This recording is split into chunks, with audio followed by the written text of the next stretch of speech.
sommes avec Corinne Duplat, qui est la directrice générale des menus services. Bonjour Corinne. Bonjour Frédéric. Est-ce que vous pouvez vous présenter puis présenter les menus services? Oui, alors je suis directrice générale en effet du réseau Les Menus Services. Les Menus Services, c'est un réseau qui a été créé il y a maintenant 18 ans par mon associé Alain Ballandreau.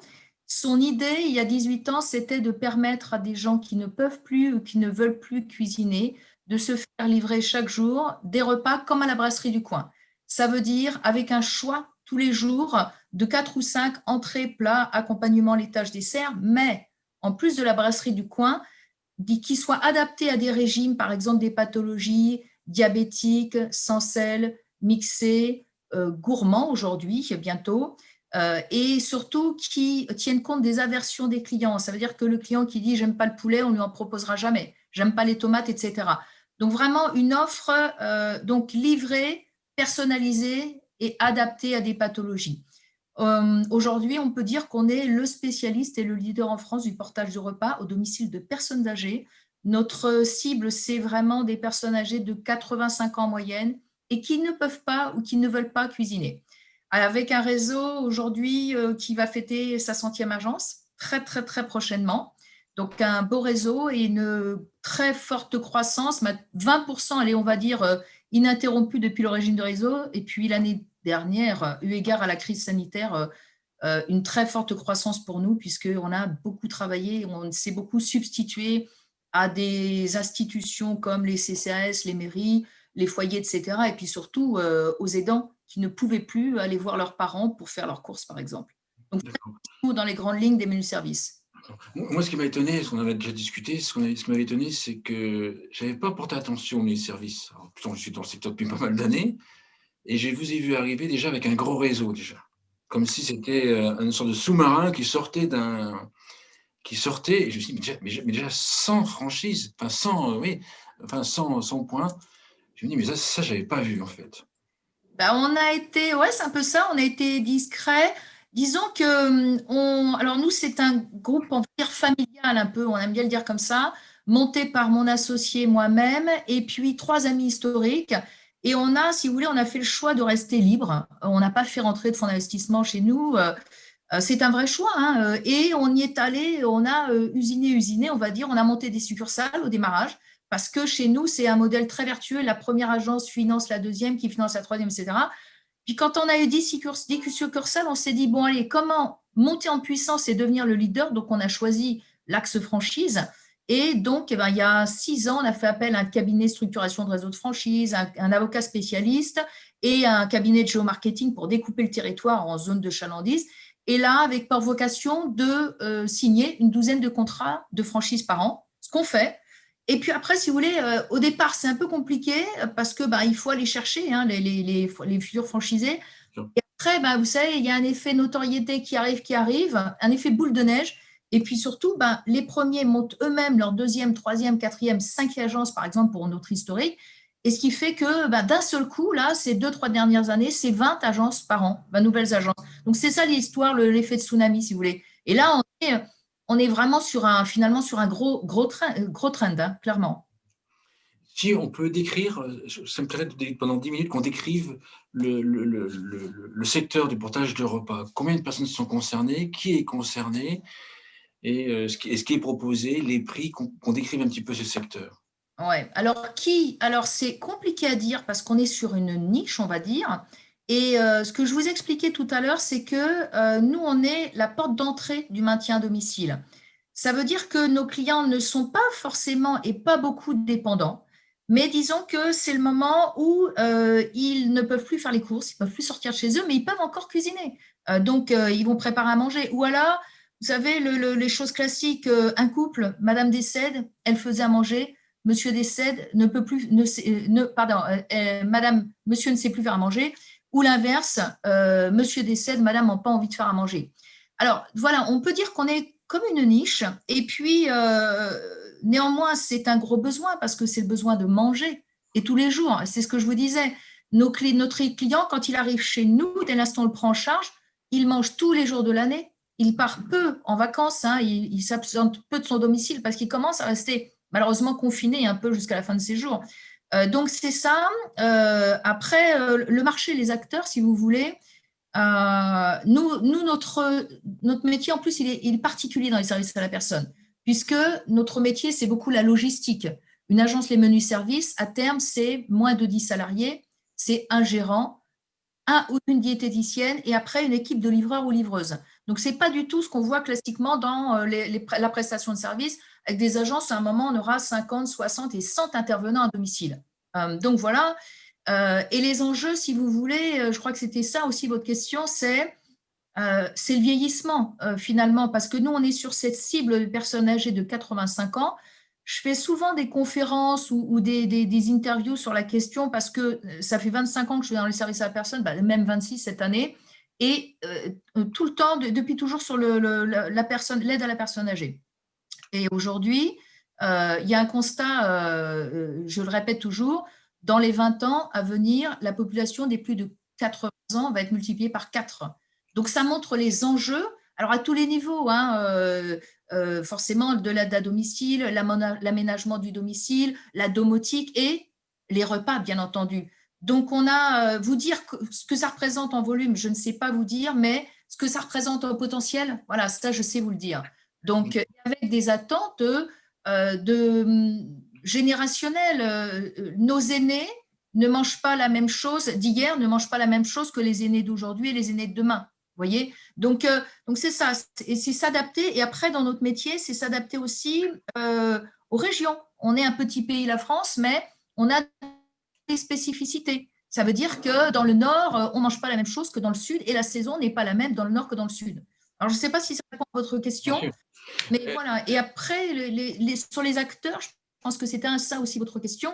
Il y a des acteurs historiques qui font du portage de repas, mais dont le métier historique est le maintien de domicile et qui se sont mis à développer finalement au fil de l'eau du portage de repas. Nous, c'est l'inverse.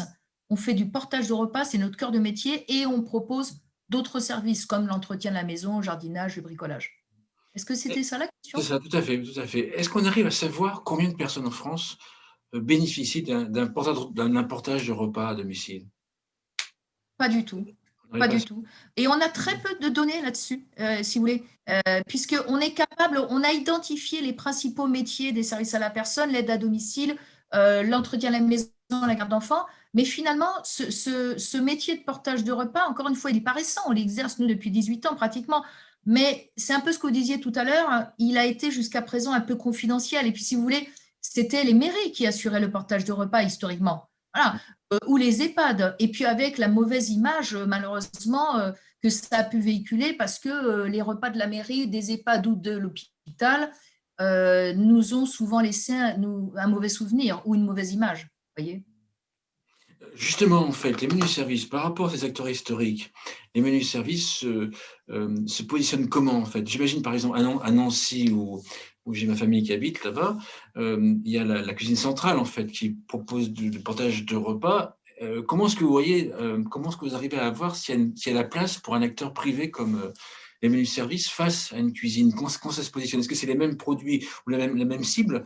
Comment est-ce que vous allez faire sur des villes comme Nancy, par exemple? Alors, ça, j'ai plein d'exemples, je pourrais vous en apporter plein.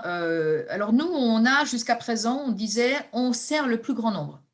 On ne sert pas malheureusement les gens qui n'ont pas les moyens de venir payer un repas chez nous. Le repas, pour vous donner une idée, il est entre 12 euros et 14,50 €. 12 € en province et 14,50 €, presque 15 sur région parisienne. Donc, malheureusement, les clients qui ne peuvent pas accéder à payer ce prix-là, ils vont justement à la mairie, quand la mairie propose du portage de repas. Et puis après, il y a ces clients, vous savez, bon, alors je ne vais pas schématiser, mais allez, Neuilly, 16e, etc., population aisée, qui a eu de gros revenus, qui ne sera pas satisfait de ce qu'on peut apporter nous. Nous, on sert le plus grand nombre, c'est ce que j'explique depuis toujours. Donc, toute cette partie entre les deux. Après, depuis 2 ans, on fait évoluer notre offre. Pourquoi? Parce que ça nous chagrine justement de voir des clients qui ont des moyens et dont la qualité de nos repas ne répond pas aux attentes. Et puis après, ça nous chagrine autant de ne pas pouvoir servir des personnes qui, à quelques euros près, ne vont pas pouvoir payer nos repas. Donc, on est en train de travailler très activement depuis l'année dernière sur une offre gourmet. Donc, une offre, on va dire, pour répondre à des attentes plus exigeantes. Et bien sûr, un repas plus cher, hein, c'est clair. Mais ça pose pas j'allais dire, ça ne pose pas de problème pour cette clientèle-là. Et on répond maintenant aussi à des appels d'offres de mairies qui ne veulent pas faire de partage de repas et qui vont donc s'adresser à nous, notamment dans, si vous voulez, le milieu très rural. Et pour répondre à vos questions en particulier, il y a, par exemple, vous voyez, on a monté une franchise à Annecy il y a quelques années. Et quand on a fait l'étude locale de concurrence, le franchisé me dit, ben, il n'y a pas de concurrent, aucun, mais la mairie a une grosse cuisine centrale, une belle offre, etc. On se dit, qu'est-ce qu'on fait? Et le franchisé me dit, bah, écoutez, on y va parce que les gens n'aiment pas le monopole et il marche formidablement bien. Vous voyez? Donc, il y a une place, que je veux dire par là, c'est que de toute façon, il y a une place pour notre offre sur tous les territoires. Et du coup, en ouvrant, nous, notre éventail de gamme, on va justement pouvoir répondre au plus grand nombre parce que nous, on veut aller servir le citadin. C'est facile, servir le citadin, mais on veut aussi aller servir celui qui est justement en Savoie, isolé à la montagne. Donc, et il y a tellement de demandes et tellement de besoins. Voilà, on veut aller au plus proche du client et on arrive à le faire. Concernant les repas, comment est-ce que vous les fabriquez, les concevez? Est-ce qu'ils sont adaptés à une population vieillissante ou est-ce que c'est des repas pour tous? Alors, nous, on n'aime pas dire qu'il y a de repas pour les vieux, hein, parce Mm. que non, ils mangent pas, ils mangent comme nous. Ça, c'est la première réponse. Mais si vous voulez, depuis 18 ans que nous existons, l'offre, elle a évolué parce que la génération d'avant mangeait très consistant, fallait des plats très riches, vous voyez, comme ça. Et puis, aujourd'hui, j'aime bien dire que mon papa de 80 ans, le soir, c'est une soupe, une salade à bout de fromage. Donc, voilà, on adapte l'offre, ça, c'est clair. Et puis, alors excusez-moi, c'est quoi votre question là? J'ai un blanc de. Est-ce que les repas sont Ah oui, adaptés la pour cuisine. Ouais. la cuisine? Alors, voilà comment s'est passée l'origine de notre réseau. On ne cuisine pas nous-mêmes. À l'origine, on ne cuisinait pas. On allait chercher des partenaires. Aujourd'hui, on travaille avec 10 partenaires, 10 cuisines sur le territoire national. Et ce sont, si vous voulez, typiquement des affaires familiales, hein. Ce n'est pas des gros faiseurs dont je tairai le nom, parce qu'ils attendent beaucoup de volume, bien qu'on fasse maintenant, pour vous donner une idée, on aura livré l'année dernière 2,5 millions de repas, hein, quand même. Mais ils veulent du volume et surtout, ce n'est pas cher, ce n'est pas bon. Nous, on a une qualité, donc c'est pour ça qu'on va chercher des acteurs, des fournisseurs, donc cuisine régionale, et qui vont cuisiner chaque jour pour nous. Après, avec le temps et avec le volume, justement, à un moment, ces partenaires nous ont proposé de monter des cuisines dédiées pour nous. Donc, ont été lancées des cuisines d'où ne sont fabriqués que les repas, les menus services. Donc ça, c'est un formidable avantage concurrentiel, vous imaginez bien. Et depuis 2 ans, nous avons aussi nos propres cuisines à nous. Donc, on a investi, notamment, il y a dans le centre, il y a 18 mois maintenant, on a lancé notre propre cuisine. Donc, c'est important, c'est vraiment important de maîtriser forcément l'offre parce que c'est ce qui va être dans l'assiette du client. C'est primordial. Et en maîtrisant l'offre, si vous voulez, clairement, on va maîtriser les prix aussi parce qu'avec un tel volume aujourd'hui, non seulement on peut imposer, entre guillemets, mais surtout négocier avec les cuisines ce qu'on va proposer à nos clients, comment on va faire évoluer l'offre justement vers du gourmet, des choses comme ça. Et puis surtout, on va pouvoir négocier les tarifs. Aujourd'hui, tous nos franchisés, toutes nos agences payent pratiquement à quelques centimes près le même tarif sur le territoire, qui livre un repas ou qui livre 1000 repas. Donc au moins, c'est équitable aussi. Voilà. Et ça évoluera encore, forcément. Ça, c'est intéressant pour celui qui crée sa franchise. Pour celui qui crée sa franchise, c'est ce que j'explique. Je recrute tous les nouveaux franchisés. C'est un clé en main. Quand on vient chez nous, il y a la cuisine. On est directement rattaché à une cuisine et avec laquelle nous, on va travailler, bien entendu, en amont pour intégrer ce nouveau franchisé. C'est un peu comme une collection, si vous voulez. Le franchisé, il n'a pas à se soucier de ce que vont manger ses clients. Les menus, lui, sont livrés directement. Et puis, pour faire ça, on est éditeur de logiciels, c'est-à-dire qu'on a mis en place dès l'origine un logiciel métier qui nous appartient et pareil, qu'on a développé au fur et à mesure de nos besoins et qui est relié directement avec la cuisine dédiée et qui va permettre aux franchisés de commander les repas de ses clients, ce qui permet aujourd'hui à nos clients de ne pas avoir de contrat ils peuvent jusqu'à 48 heures à l'avance commander, décommander, modifier leur choix. Et ça, c'est la très grande force du réseau. C'est les mêmes repas qui sont servis dans toute la France ou est-ce qu'il y a des spécificités dans les régions? Bah, pas du tout, ouais. Il y a des spécificités. J'aime bien dire, dans le nord, faut proposer des patates tous les jours. Mmh. Voilà. Mmh. Dans l'est, bah, il faut des flammekueche. Dans l'ouest, il y a les galettes. Dans le sud, bah, c'est beaucoup plus des légumes, etc. Non, bien sûr. Alors, on sert le même type d'offre et je vous disais pour des tarifs qui sont assez uniformes, mais il y a les spécificités régionales et surtout saisonnières. Dans le nord, à un moment, bah, nous à Paris, on mange plus de melon au mois de septembre, alors que dans le sud, ils vont en manger jusqu'au mois de octobre ou novembre. Mmh. On est attaché à ça et aux spécificités régionales, clairement. Donc, ça c'est vraiment important. Mais on fait en sorte que le client, si par exemple, il part dans sa famille, enfin, je ne sais pas, passer des vacances à la Baule, il va retrouver l'offre les menus services. Donc, ce sera d'autres menus, ce sera d'autres plats proposés, mais il y aura toujours le même choix et ce sera toujours adapté à ses préférences et ou éventuellement inversion. D'accord. Est-ce qu'on peut imaginer un acteur comme vous travailler sur le champ de la dénutrition? C'est-à-dire, en fait, faire des gammes spécifiques pour les personnes âgées dénutries à domicile? Mais c'est exactement ce qu'on fait. C'est notre travail au quotidien parce qu'on travaille avec les hôpitaux, les assistantes sociales notamment, et on travaille vraiment main dans la main parce qu'on participe, on s'occupe du retour à domicile. Quand une personne âgée a eu un accident à la maison, est partie à l'hôpital, est restée quelques semaines à l'hôpital, a été dénutrie, a perdu du poids, elle revient à la maison, il faut qu'elle remange, qu'elle retrouve des forces. Et là, c'est pour ça qu'on est un acteur essentiel. Nous, nos clients, la plupart du temps, sont des personnes âgées dénutries. C'est exactement ça notre mission. Et c'est pour ça qu'on travaille main dans la main avec ces assistantes sociales. On va les voir, on va leur faire leur montrer par exemple les gammes qu'on va sortir, leur faire goûter les plats pour leur montrer que justement la qualité aussi du repas est là. On fait des régimes, pour vous donner une idée, jusque du mixé, par exemple, D'accord. pour des Mmh. personnes qui ne peuvent plus manger comme vous et moi, on va dire, hein. Donc, Mmh. notre offre est très adaptée. C'est on veille à ce que le client, si vous voulez, il ait une notion de plaisir quand il mange, parce que, ben, on sait bien, hein, c'est un des derniers plaisirs de notre vie terrestre.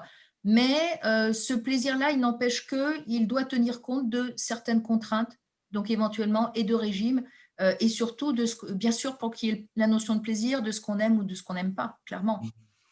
Le couple aidant-aidé, les enfants, ils rentrent en ligne de compte? Ils ont leur mot à dire ou c'est vraiment encore la personne âgée aidée qui prend la décision? Alors en fait, les clients, alors l'aidant, il a son mot à dire. L'aidant, ça peut être bien sûr un prescripteur médical, comme je viens de Mmh. vous dire, Mmh. mais c'est souvent des enfants qui, à un moment, constatent que ben, leurs parents s'alimentent pas très bien, ou alors qu'ils sont dans cette situation où un des parents décède, et donc l'autre n'est pas en capacité ou ne veut plus faire à manger. Et là, ils vont nous solliciter. Alors c'est eux, si vous voulez, qui font les premières démarches, mais notre client âgé, il est acteur, hein, bien entendu, de sa vie et de son domicile. Et donc, c'est lui qui va choisir ses repas quand il est en capacité de le faire, hein. Bien sûr, s'il est en capacité de le faire, c'est l'aidant qui va s'en occuper. Mais non, non, nous, notre lien, dès l'instant où le client arrive chez nous, c'est bien le client, le bénéficiaire. C'est pas ce n'est plus l'aidant. Sauf D'accord. dans des situations, bien entendu, de Parkinson, Alzheimer, où le client n'est plus en capacité. Mais c'est important pour le client de choisir ses repas et c'est un plaisir justement de préparer ce moment de la journée. D'accord. Autre sujet, le coût, le prix, en fait, et notamment le pouvoir bénéficier au crédit d'impôt. Une personne âgée qui a payé 12 ou 14 euros va au final avoir un crédit d'impôt de la moitié du repas. Alors, pas sur le repas, c'est pas la moitié parce que nous, le crédit d'impôt, il porte sur la partie service. Donc, D'accord. on enlève d'emblée forcément la partie coût repas et il va porter sur la partie service, ce qui fait que je vais essayer de ne pas être mauvaise. Si on a un repas à 12 euros, je vais arrondir à 14 euros, on va payer 9 euros le repas, quelque chose comme ça. D'accord. Et l'histoire du crédit d'impôt, c'est ce que je vous disais quand on discutait un peu ensemble, c'est le suivant. C'est qu'aujourd'hui, le crédit d'impôt, comme on le sait tous, il est donné l'année d'après. donc en janvier en l'occurrence, et le reliquat en juillet, calculé sur l'année d'avant, il y a 2 ans, pardon. Et c'est que seulement quand on fait notre déclaration qu'on va réajuster ce crédit d'impôt. C'est pour ça qu'il y a le reliquat au mois de juillet. Mais qu'est-ce qui s'est passé? Si l'année d'avant, on n'a pas pris de service à domicile, on va rembourser ce qu'on nous a versé. Et si on en a pris beaucoup, on attend un certain temps avant le crédit d'impôt. Ce qui fait qu'une grande partie, même si on parle de crédit d'impôt, une grande partie de personnes âgées, en l'occurrence, ne peuvent pas faire l'avance du crédit d'impôt. Il y a une chose assez magnifique qui se profile. La FESP, donc la Fédération d'entreprises de services aux particuliers dont je suis administrateur, a réussi à avancer sur un chantier très important qui s'appelle, un nom un peu barbare, la contemporanéité du crédit d'impôt, c'est-à-dire le versement immédiat de ce crédit d'impôt. Et ça a été voté donc de mémoire le 24 octobre 2019 par les députés à l'unanimité. Et Covid, tout ça a retardé un peu les choses forcément, mais on est entré dans une phase test cette année avec, nous l'espérons fortement, un déploiement au 1er janvier 2022. C'est ce que nous a annoncé, c'est ce que le gouvernement, c'est ce qu'on nous annonce. D'accord. Ça veut dire quoi? C'est un formidable levier. C'est-à-dire que le client ne paiera, pour le coup, là je parle du repas, mais on peut parler aussi bien sûr de ménage ou d'autres services à domicile, que le coût et le crédit d'impôt sera immédiatement déduit de son… Dans l'exemple que vous avez donné, il ne paierait que 9 euros, si bien compris. Oui, et ça c'est formidable parce que ça va avoir un impact bien sûr sur la consommation. Par exemple, ça va nous apporter des clients qui aujourd'hui n'ont pas accès à nos services ou vont justement au CCAS ou à la mairie parce qu'à 3 euros près, ils ne peuvent pas payer nos services. Et surtout, pour les services à la personne au sens large, pour le coup, ça va faire sortir des salariés du travail au noir. On prend toujours l'exemple des femmes de ménage, malheureusement, qui ne sont pas déclarées parce que ces clients-là ne veulent pas attendre, ne peuvent pas ou ne veulent pas attendre leur crédit d'impôt l'année d'après. Et ça peut se comprendre, malheureusement. Et ça veut dire que on va enfin avoir des gens qui vont être déclarés. Et puis, ça veut dire pour les services à la personne, encore beaucoup de création d'emplois. Ce qu'on nous demande toujours, clairement. Donc, ça, c'est un formidable levier et on l'attend avec grande, grande impatience. Comme on attend aussi la loi autonomie, on parlait du vieillissement de la population, avec tout ce qu'elle va, on va dire, décrire pour le maintien à domicile, sachant que le maintien à domicile, aujourd'hui, c'est une priorité des Français. Les Français, ils veulent vieillir et finir leurs vieux jours chez eux, clairement. On l'a assez vu, là, encore une fois, avec la crise sanitaire, les EHPAD, etc., tout ce qui est très, très compliqué. Donc, voilà pour le focus crédit d'impôt. D'accord. Dans 5 à 10 ans, les menus services, c'est gros comment? C'est quoi? C'est gros comment? Mais j'aimerais bien un bout de cristal, mais c'est gros comment? Dans 5 à 10 ans, nous, on est des gens très, très actifs. Alors, 5 ans, je pense qu'allez, on peut dire que j'espère qu'on aura maillé le territoire. On a déjà bien maillé. Et puis, peut-être quand même, il faut se lancer un moment, il faut grandir à l'international. On commence à regarder de l'autre côté de la frontière. Voilà, donc, parce qu'il y a des besoins. La population vieillissante, elle est surtout en Europe, c'est la vieille Europe. Donc, il y a pas mal de choses à faire. Après, ça demande forcément, on ne peut pas y aller, il faut y aller très prudemment parce que comme nous en France, on a toutes nos spécificités régionales, vous pensez bien que chez nos voisins, c'est la même chose. Et puis après, chez nos voisins, si je parle par exemple des pays latins comme l'Espagne et l'Italie, on a encore cette culture de les personnes âgées à la maison, qu'il y a malheureusement de moins en moins en France. Et donc, forcément, les besoins ne sont pas les mêmes d'un pays à l'autre, clairement. Donc, et puis après, il y a d'autres choses. Dans certains pays, on a de formidables leviers avec une politique de service à domicile à la personne. Et par exemple, en Belgique, il y a une très belle politique de service à la personne. Et puis dans d'autres pays, c'est pratiquement inexistant. Donc, voilà, c'est tous ces facteurs-là. Mais oui, j'aimerais bien. De toute façon, ce que je peux vous dire, c'est que nous, on connaît un très beau développement depuis le régime du réseau. Et puis, comme vous l'avez dit, une espèce de tsunami là, qui est arrivé. Donc, on va continuer à surfer sur la grosse vague, ça c'est clair. Mailler la France, ça veut dire quoi? Ça veut dire 200 agences, 300 agences? Ça veut dire quoi mailler un pays comme la France? Ça veut dire certainement, vous voyez, je ne suis pas si bonne que ça parce qu'on a fait refaire la carte. C'est 250 à l'agence, quelque chose comme ça. C'est-à-dire qu'en fait, toutes les villes comme Chambéry, Annecy, enfin, une ville moyenne sont couvertes, c'est ça? Oui, exactement. Aujourd'hui, on a maillé beaucoup de grosses agglos, hein. Mm. Naples, Île-de-France, le Nord aussi, Lille, tout ça. On a maillé aussi les agglos qui, après moyennes, où il reste du travail à faire. Vous imaginez bien, c'est en milieu rural, clairement. Donc, on ne peut pas dire qu'il y a certains endroits où ce sera certainement compliqué. On ne peut pas dire qu'on va installer une agence systématiquement en pleine pampa, hein, mais il faut trouver le moyen, et c'est ce qu'on s'attache à faire déjà sur certains territoires pour y aller, parce que on a besoin aussi de répondre au plus grand nombre et notamment aux personnes âgées isolées, clairement. Donc c'est ça la réponse. Je vous dis, ça ne sera pas forcément une nouvelle agence sur ce qu'on appelle nous communément une zone, mais peut-être y aller d'une autre manière. Quand on va livrer les clients, nous on livre tous les 2 jours, peut-être que, et c'est ce qu'on fait déjà certaines fois quand on n'a pas d'autre choix, on va livrer 2 fois par semaine. Vous voyez, c'est déjà bien. Hein, et quelqu'un vient. Donc, ou alors on va dire, on livre le village, mais quand on vient vous livrer, c'est pour 4 concitoyens. Vous voyez, quelque chose comme ça. Donc, le but, c'est ça, c'est qu'il n'y ait pas de disparité entre. De toute façon, l'hyperurbain, c'est intéressant parce qu'il y a beaucoup de densité, mais ce n'est pas facile non plus, hein, pour la livraison. Vous imaginez, quand on livre à Paris, alors depuis 1 an, c'est assez magnifique avec le confinement, etc., mais ce n'est pas une solution pérenne et c'est compliqué de livrer en hyperurbain, comme finalement, c'est aussi difficile de livrer en hyper-rural. Un mot de conclusion? Un mot de conclusion, écoutez, je voudrais être originale, c'est pas facile. Ça va faire, je vous disais tout à l'heure, ça va faire 26 ans que je travaille dans les services à la personne. Ce qui est formidable, c'est qu'il y a des enjeux incroyables parce qu'il y a beaucoup de besoins. Et là, moi, je reste sur le vieillissement de la population, hein. C'est mon cœur de métier, c'est ce que je fais et qui est ma passion depuis donc 26 ans. Je suis pleine d'espoir pour tout ce qu'on va. Vous voyez, tiens, hier, je le disais en plaisantant à mon mari, je lui dis, oh là, tu te rends compte dans 30 ans tout ce qu'il y aura pour le domicile.